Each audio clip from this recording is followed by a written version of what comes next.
జ్ఞానవాపి మసీదు లేదా జ్ఞానవాపి మందిరం, ఈ వివాదం గురించి ఈ వీడియోలో తెలుసుకుందాం.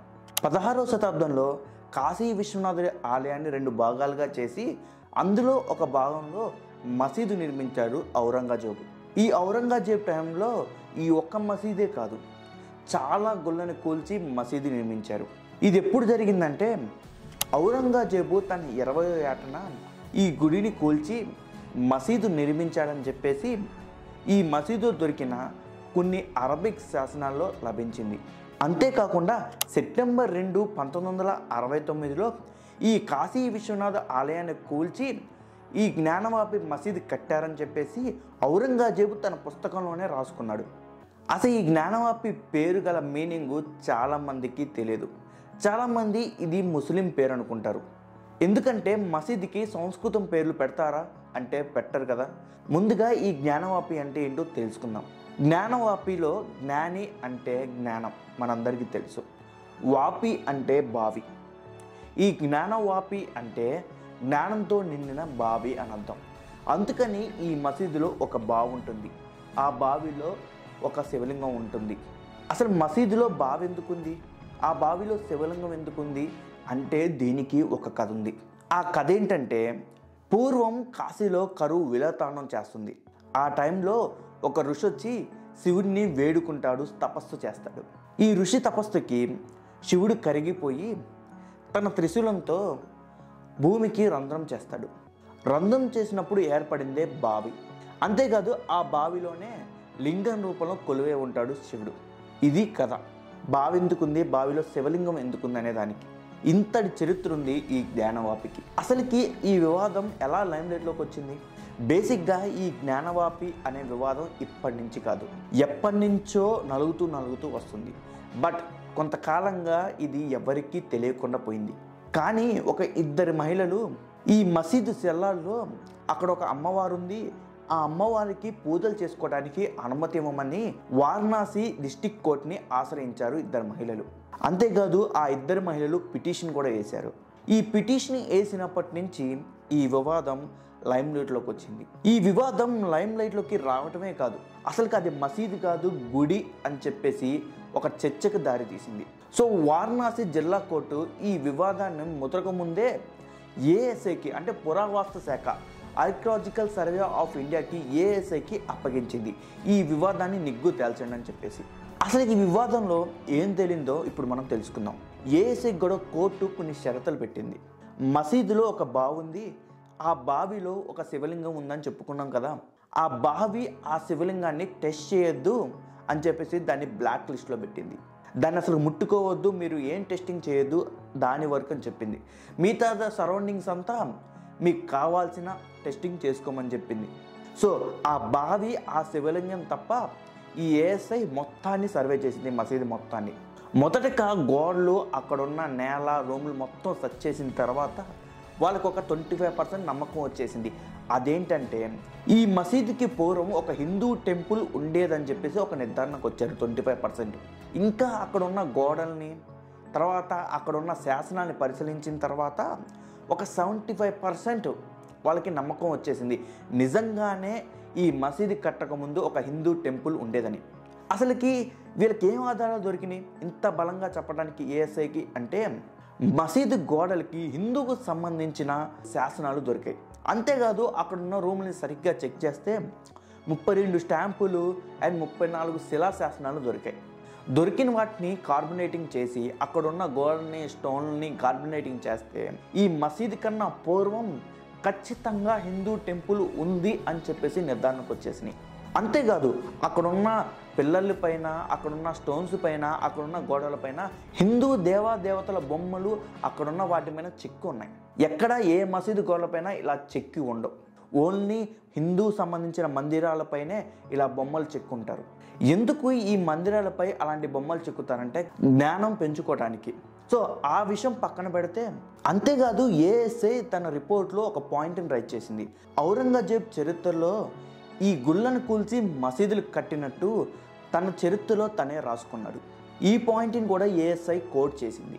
ఈ లాజిక్, ఈ రిపోర్ట్లన్నీ పక్కన పెడితే చిన్న పాయింట్తోనే ఇది హిందూ టెంపుల్ పూర్వం అని మనకు అర్థమైపోతుంది. అది ఎలా అంటే కాశీ విశ్వనాథ ఆలయంలో ఉన్న ఒక నంది ఈ మసీదు వైపు చూస్తుంది. ఎక్కడైనా చూడండి శివాలయంలో కానీ శివుడికి సంబంధించిన గుళ్ళల్లో శివుడు ఎదురుగా నంది ఉంటాడు. ఇది మొదటి ప్రూఫ్ మనకి.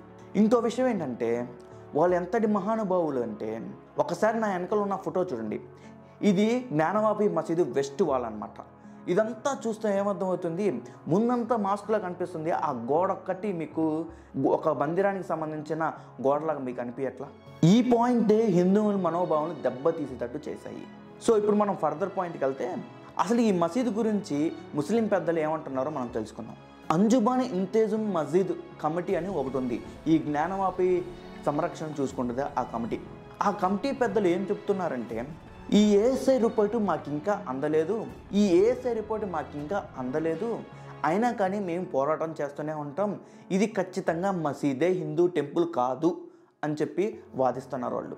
అంతేకాదు 1991 యాక్ట్ అని ఒకటి ఉంది, అది ఖచ్చితంగా మేము హైకోర్టులో కోర్టు చేస్తామని చెప్తుంది. అసలు ఈ 1991 యాక్ట్ ఏం చెబుతుంది అనేది తెలుసుకునే ముందు మొదట్లో చెప్పినట్టు ఇద్దరు మహిళలు ఈ మసీదు సెల్లాల్లో ఉన్న అమ్మవారిని విగ్రహాన్ని పూజ చేసుకోవడానికి అనుమతి ఇవ్వమని వారణాసి డిస్ట్రిక్ట్ కోర్టులో ఒక పిటిషన్ వేశారని చెప్పారు కదా. సో ఆ మహిళలకు సంబంధించిన పిటిషన్లు ఏం చెప్తున్నారంటే ఈ 1991 అనే యాక్ట్ ఈ జ్ఞానవాపి మసీదుకి చెల్లదు అని చెప్పేసి. ఎందుకు చెల్లదంటే అసలు 1947 నుంచి 1993 వరకు మసీదు సెల్లాల్లో ఉన్న ఆ విగ్రహానికి పూజలు జరిగేవి, డైలీ పూజలు జరిగేవి, హారతలు జరిగేవి. 1993 తర్వాత ఆ సెల్లాల్లో ఉన్న గుడిని మూసేసి అక్కడ పూజలు జరపడం ఆపేశారు. దాదాపు 31 ఏళ్ల తర్వాత ఈ ఏఎస్ఐ రిపోర్ట్ ఇచ్చిన తర్వాత నిన్న గురువారం తెల్లవారుజామున 3 గంటలకి పూజలు మొదలయ్యాయి. ఈ ఏఎస్ఐ రిపోర్ట్ ఇచ్చిన తర్వాత కోర్టు దాన్ని సమర్థించి పూజలు చేసుకోవచ్చని అనుమతి ఇచ్చింది. ఇది హిందూ భక్తుల విజయం అని కూడా చెప్పచ్చు. ఇప్పుడు మనం 1991 కాంగ్రెస్ తెచ్చిన యాక్ట్ గురించి మాట్లాడుకుందాం.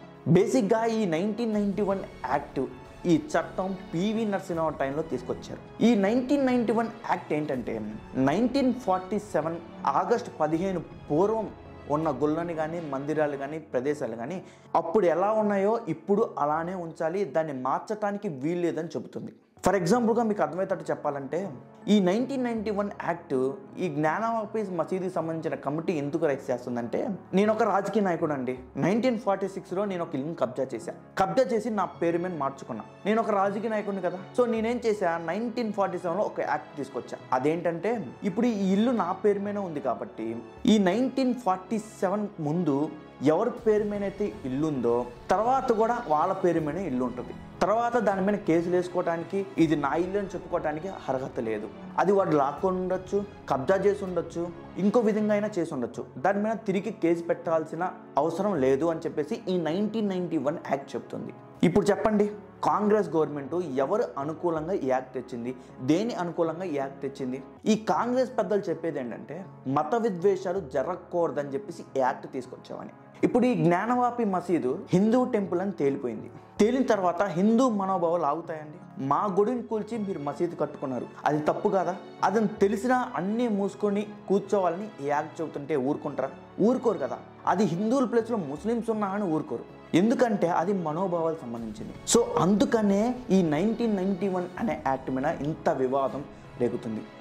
బేసిక్గా ఈ 1991 యాక్ట్ ప్లేస్ ఆఫ్ వర్షిప్ అనే యాక్ట్ని చాలామంది పెద్దవాళ్ళు దీన్ని సమర్థించరు. పివి నరసింహరావు టైంలో కాంగ్రెస్ అధికారం ఉన్నప్పుడు ఈ యాక్ట్ తెచ్చారని చెప్పే కదా, అప్పుడు బీజేపీ గవర్నమెంట్ దీనికి అసలు సపోర్ట్ చేయలేదు. అసలు ఈ 1991 అనే యాక్ట్ తీసుకొచ్చిందే, ప్లేస్ ఆఫ్ వర్షిప్ అనే యాక్ట్ తీసుకొచ్చిందే రామ జన్మభూమి ఇష్యూ వల్ల. అప్పుడు రథయాత్ర అద్వానీ చేస్తున్నాడు, భారతదేశం అల్లలు జరుగుతున్నాయి హిందూ ముస్లిం మధ్య ఈ రామ జన్మభూమికి సంబంధించిన ఇష్యూలో. సో భారతదేశంలో ఈ మత గొడవలు చదవకూడదని చెప్పేసి ఈ యాక్ట్ తీసుకొచ్చా అని చెప్పేసి అప్పటి కాంగ్రెస్ గవర్నమెంట్ చెప్పింది. అసలు ఏ విషయానికైతే ఈ యాక్ట్ తీసుకొచ్చిందో ఆ విషయానికి ఇది వర్తించదు. అంటే రామ జన్మభూమికి ఈ ప్లేస్ ఆఫ్ వర్షిప్ అనే యాక్ట్ వర్తించదు. ఎందుకంటే అప్పటికి ఈ రామ జన్మభూమి సంబంధించిన వివాదం కోర్టులో ఉంది కాబట్టి. సో ఇప్పుడు మీకు అర్థమై ఉంటుంది కదా ఈ ప్లేస్ ఆఫ్ వర్షిప్ 1991 యాక్ట్.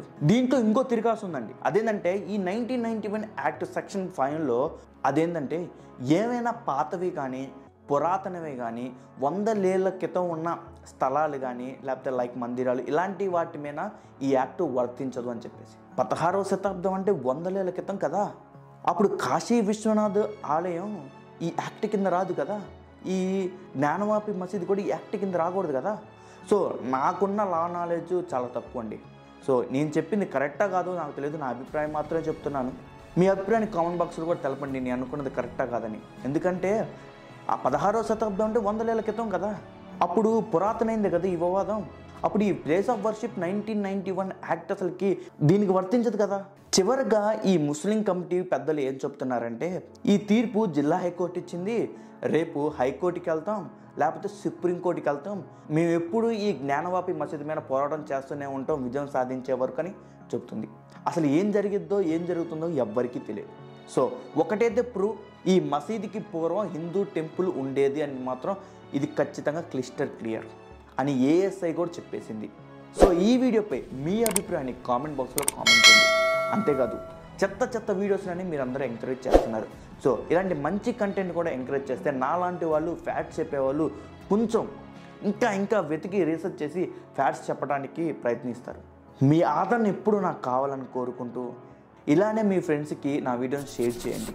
అంతేకాదు ఈ వీడియో మీకు నచ్చితే ఇప్పుడు దాకా మీరు సబ్స్క్రైబ్ చేసుకోకపోతే నా ఛానల్ని సబ్స్క్రైబ్ చేసుకోండి. పక్కన బెల్ బటన్ ఉంది, దాన్ని కూడా నొక్కండి. ఎందుకంటే నేను పెట్టిన ప్రతి ఒక్క వీడియో మీకు నోటిఫికేషన్ రూపంలో వస్తుంది. దిస్ ఇస్ నాగార్జున దేవర్సిటీ from Naganna facts signing off. Next వీడియోలో కలుద్దాం.